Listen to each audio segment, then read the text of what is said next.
Bendiga. Un saludo para todos, muy cordial en el nombre de Jesús. Vamos a tratar esta noche un tema muy agradable, muy bonito, y vamos a hablar de un hombre llamado Josafat. Fue un rey de Israel, fue el cuarto rey de la historia de Judá. Tenemos Salomón, Roboán, otro, y Asa, y ahora tenemos Josafat. Dice la Biblia que este Josafat era un rey, fue un rey de los reyes más justos en toda la historia de los reyes de Israel. Y vamos a mirar algunas cosas que de seguro nos van a servir de luz, de guía y de orientación para nosotros. Dice la Sagrada Escritura que este rey Josafat, dice la Sagrada Escritura, estoy en el segundo libro de Crónicas, el capítulo 19, versículo 4, dice: habitó pues Josafat en Jerusalén, pero daba vuelta y salía al pueblo desde Beerseba hasta el monte de Efraín, y los conducía a Jehová, el Dios de sus padres. Por lo que vemos aquí, era un rey muy dinámico, muy activo y muy responsable en el desenvolvimiento de la obra de Dios.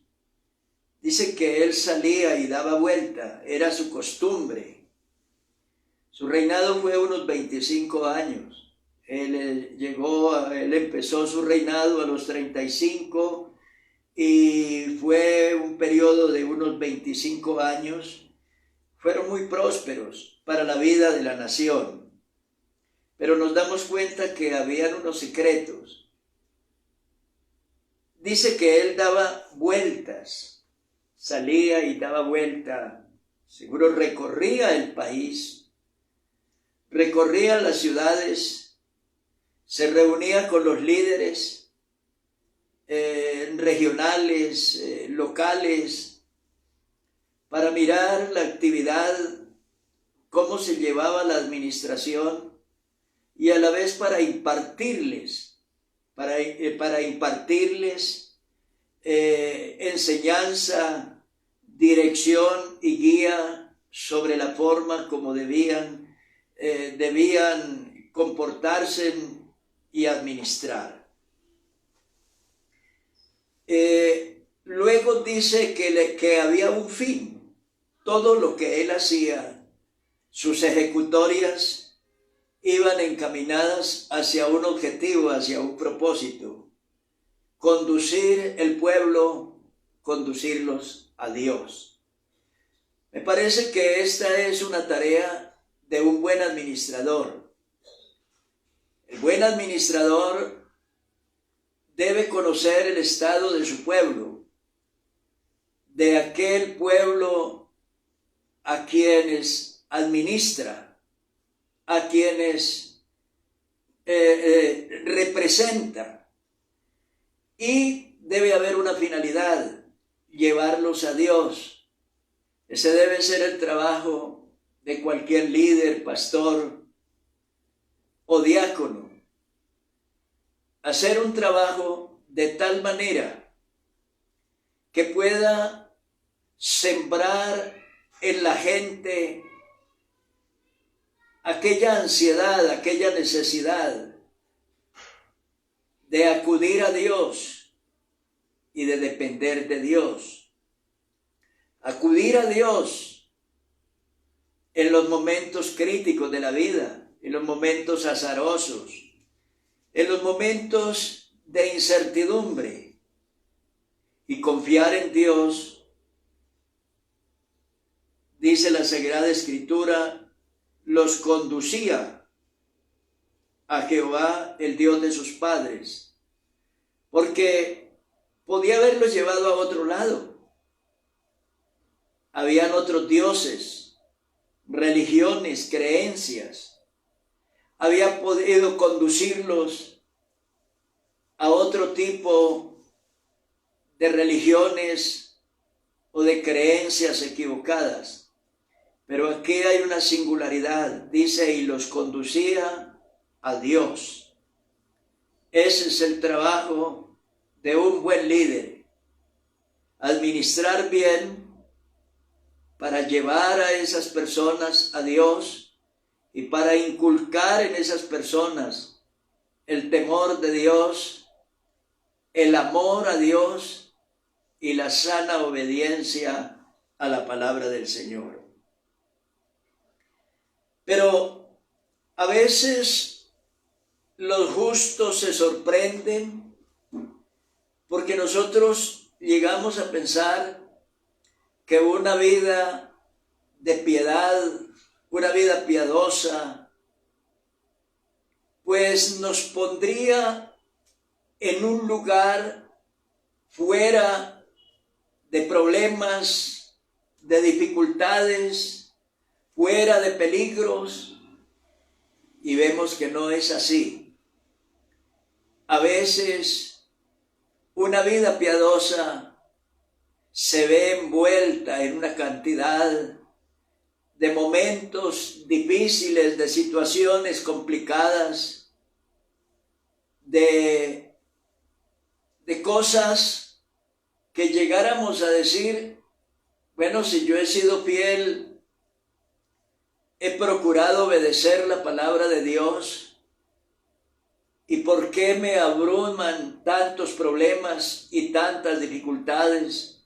A veces sequías en todos los ámbitos de la vida. La persona puede extrañarse, como dijera el salmista David alguna ocasión. Él dice, bueno, yo he limpiado mi corazón. ¿Y por qué la vida mía como que no despega? Y yo veo a otros que son impíos, que son malos, y la vida de ellos está empujada por vientos de éxito. ¿Qué es lo que pasa conmigo? ¿Será que ser fiel significa vivir abrumado por situaciones difíciles y no tener alivio? ¿Qué sucede? Miremos esto. Dice que él trató en todo su tiempo de llevar la gente a Dios, de hacer las cosas bien, de amonestar a los líderes, a los príncipes, a los levitas, a todos, inculcándoles el amor a Dios, el temor a Dios, la fidelidad, la responsabilidad, la obediencia. Pero ahora mire con lo que se encuentra. Llega al capítulo 20 y encuentra lo siguiente. Dice, pasadas estas cosas, aconteció que los hijos de Moab y de Amón, y con ellos otros de los amonitas, vinieron contra Josafat a la guerra. Seguro que él pudiera haber hecho un paralelo y decir, bueno, yo he sido fiel a Dios, yo he procurado hacer las cosas bien, y mire ahora, me veo en medio de un terrible problema, una invasión de 3 pueblos y un poderoso ejército que lo acosaba, lo amenazaba y lo tenía sitiado. Las personas, la gente consagrada, la gente piadosa, a veces luchan, a veces tienen problemas. San Pablo dijo, es necesario que a través de muchas tribulaciones entremos al reino de los cielos. El Evangelio en ningún momento está diciendo que la vida cristiana es fácil. porque la vida cristiana es para cobardes u holgazanes. Es necesario que a través de muchas tribulaciones entremos al reino de los cielos. Y dice la Biblia que debemos ser probados. Dice el apóstol San Pedro que es necesario que el juicio comience primero por la casa de Dios. Entonces ahí es donde nos sorprendemos cuando vemos que aparentemente al impío le va bien y el justo se va a encontrar con una serie de vicisitudes y de situaciones bastante complicadas. Aquí lo vemos con un ejército que lo acosa, un poderoso ejército que lo amenaza y que lo acosa.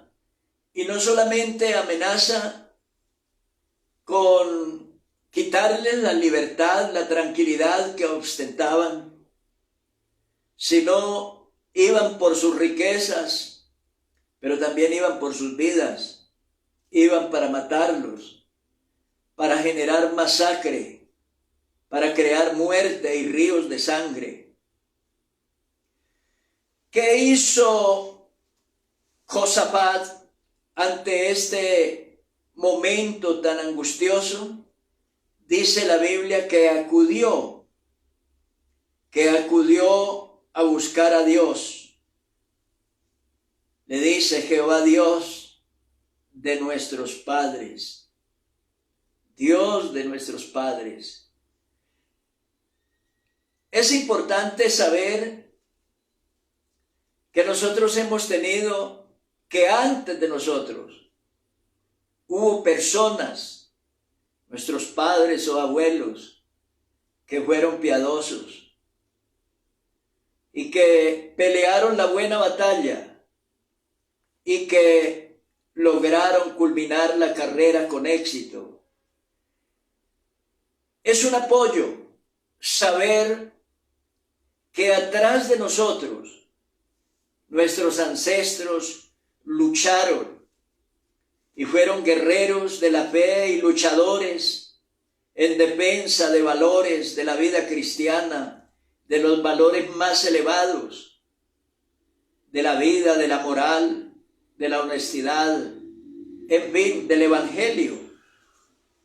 Entonces es como muy bueno decir, bueno, si ellos lucharon hasta el final, yo no puedo ser inferior, yo debo también luchar. Y si ellos en un momento de peligro o de vacilación, ellos tomaron la ruta preferida, la ruta eficaz, el camino que los guiaba a Dios, yo debo de hacer lo mismo. Yo debo hacer igual o ser igual a ellos. Dice la Biblia que él oró haciendo una referencia a ese Dios, el Dios de sus padres, o sea, el Dios de Asa, su padre, el Dios de Salomón, el Dios de David, el Dios de Abraham, el Dios de ellos, y haciendo una exaltación de la grandeza de ese Dios. El Dios de ellos no era un Dios imaginario, un Dios inventado, producto de la mente o de la imaginación humana. Era un Dios real, el Dios que dividió el mar, el Dios que les dio agua de la peña, el Dios real que los sacó de Egipto, el Dios que un día apareció a Moisés en una zarza, ese Dios real. Y ese era su Dios, y a ese Dios encamina su fe Josafat, y a ese Dios dirige sus palabras y sus pisadas, creyendo que de seguro ese Dios lo iba a apoyar en este momento de dificultad. Dice la Sagrada Escritura que Dios viene a través de un profeta para decirle: mañana descenderéis contra ellos. He aquí que ellos subirán por la cuesta, ellos, o sea, el ejército enemigo. Decís, y los hallaréis junto al arroyo antes del desierto de Jeruel. Y ahora les dice Dios: no habrá para qué peleéis vosotros en este caso. O sea, ustedes no van a tener que mover una mano. Ustedes no van a pelear. Dios va a pelear. Los ángeles van a pelear. Dios les va a dar la victoria de una manera más sencilla. Y les dice, es una recomendación: paraos. Como todo un varón, paraos. Estad quietos, o sea, no se muevan. Y ved la salvación de Jehová con vosotros. Bonitas palabras. Cuando tenemos problemas, cuando tenemos dificultades, oír la voz de Dios que le dice: párese, como todo un varón, esté firme, no se deje mover por nada, por ningún miedo o temor o circunstancia, cualquiera que sea. Y luego observe la salvación que Dios te va a poner frente a tus ojos. Tú vas a ver a tu enemigo. El Salmo dice: con tus ojos mirarás y verás la recompensa de los impíos, por cuanto en mí ha puesto su amor. Yo también lo libraré, le pondré en alto por cuanto ha conocido mi nombre. Me invocará y yo le responderé, con él estaré yo en la angustia. Lo libraré, lo glorificaré, lo saciaré de larga vida y le mostraré mi salvación. Bonitas palabras, hermosas palabras. Dice además la Sagrada Escritura, de donde toma nombre o este título, se apoya el poder de la alabanza. Lo hicimos pensando justo en estos versículos. Dice la Sagrada Escritura: y habido consejo con el pueblo, puso a algunos que cantasen. Oiga esto. En un momento, cuando el ejército enemigo está al frente, que se pueden ver los escuadrones, las legiones de uno y de otro lado, y Dios ponernos a cantar coros, a cantar alabanzas, a cantar himnos, a tocar algunos instrumentos musicales. Luego no estamos en guerra, luego no es una guerra. ¿Por qué un instrumento y por qué cantar? Si debemos es hablar de armas, de ejércitos, de lanzas y de espadas, ¿por qué cantar? Dice la Biblia: ha habido consejo con el pueblo, puso a algunos que cantasen alabanzas a Jehová, vestidos de ornamentos sagrados.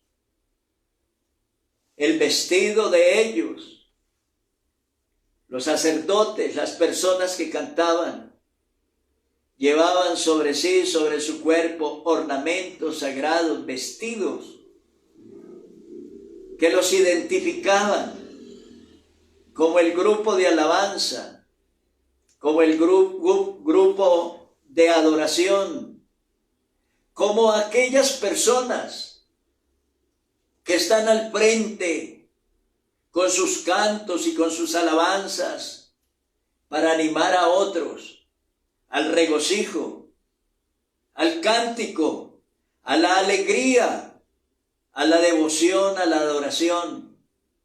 Bonito esto para los que en la iglesia se denominan el grupo de alabanza o el comité de alabanza.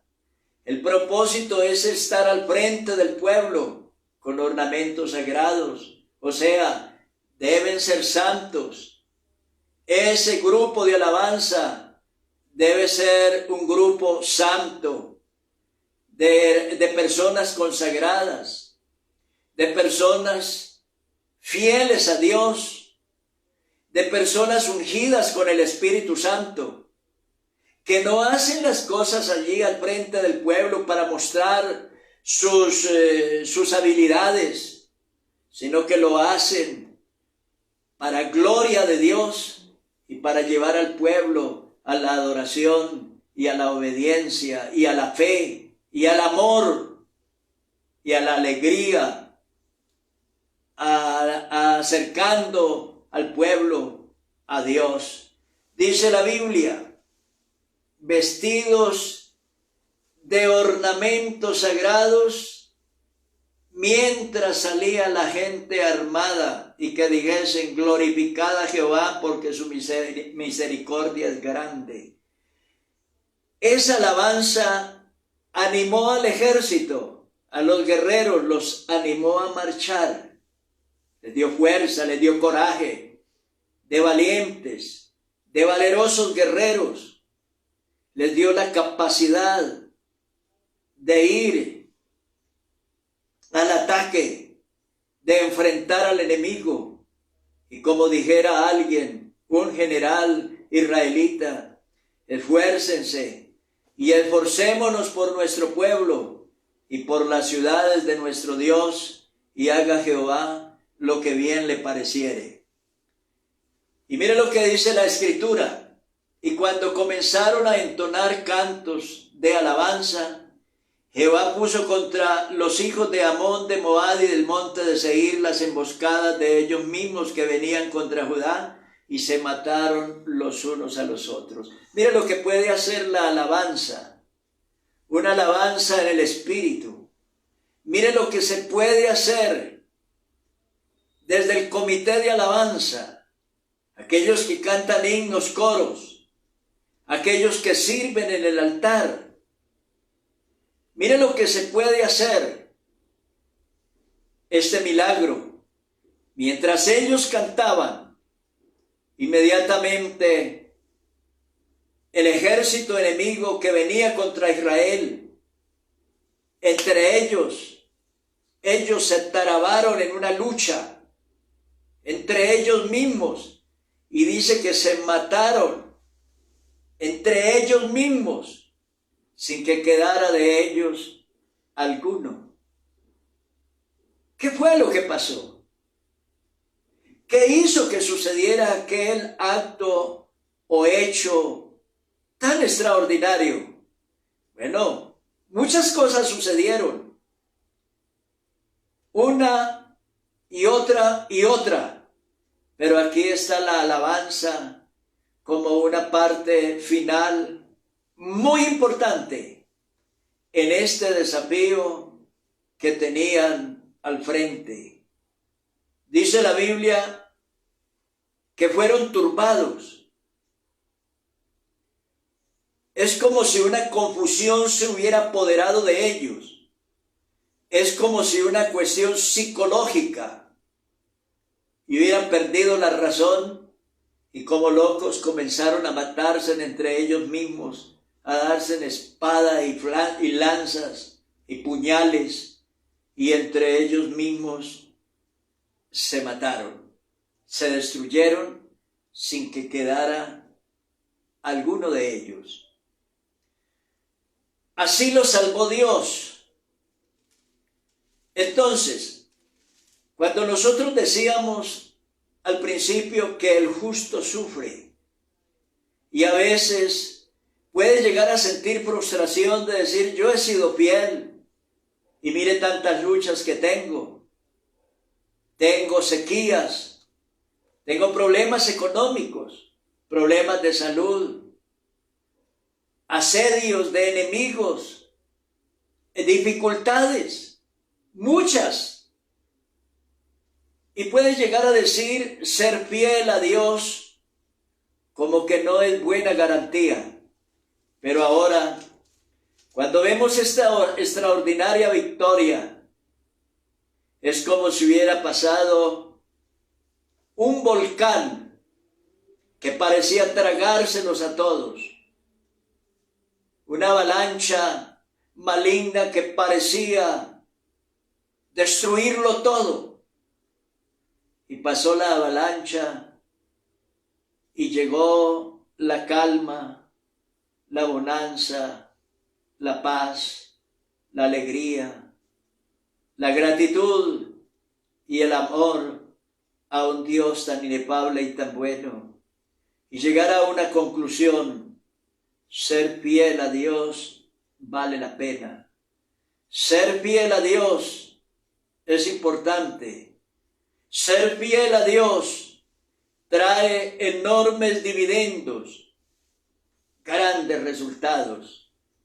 Ser fiel a Dios, aunque en ese camino hacia la obediencia haya que atravesar momentos angustiosos y difíciles, pero al final la victoria está asegurada. Dice la Biblia: estad quietos, paraos y observe la victoria que el Señor les va a dar. Hay un hecho que yo creo que con esto terminamos. Dice la Biblia, ya hacia el final de la vida de Josafat: y anduvo en el camino de Asa su padre, sin apartarse de él. Un padre piadoso que le dio un buen ejemplo y que le dio una crianza también ejemplar a ese hijo. Lo formó para que no solamente fuera como persona, lo formó como persona, lo formó para que fuera un príncipe, un líder de la nación, lo formó para que fuera un rey, su sucesor. Pero además le dio ejemplo para formarlo como un creyente, un hombre piadoso, para que valiera la pena esta noche hablar de él, de ese admirable personaje que existió hace unos 2600 años atrás. Además dice la Biblia, con todo eso, los lugares altos no fueron quitados, pues el pueblo aún no había enderezado su corazón al Dios de sus padres. Quiero decirles a ustedes una cosa. Se lo digo con certeza y con verdad. La salvación es personal.